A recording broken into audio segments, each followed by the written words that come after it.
ভারতে আত্মগোপনে থাকা কয়েকজন নেতা জানান এখন তারা আত্মীয়-স্বজনের সঙ্গে টেলিফোনে কথা বলে অর্থ পাঠানোর অনুরোধ করছেন। তারা হুন্ডি করে টাকা পাঠাচ্ছেন ভারতে। তাছাড়া পরিচিতদের মধ্যে যারা চিকিৎসার জন্য ভারতে যাচ্ছেন তাদের মাধ্যমেও টাকা পাঠানো হচ্ছে। কেন দেশ ছাড়লেন এমন প্রশ্নের জবাবে পলাতক কয়েকজন নেতা গণমাধ্যমকে বলেন, শেখ হাসিনাই দেশ ছেড়েছেন, আমরা তো চাই।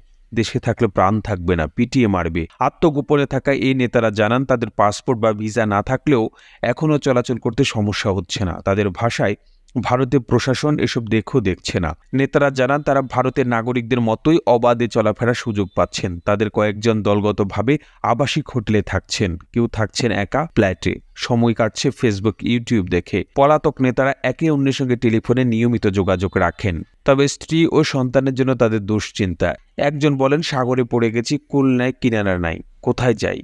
ওদিকে আওয়ামী লীগের সাধারণ সম্পাদক ওবায়দুল কাদেরের কোনো খোঁজ নেই। কেউ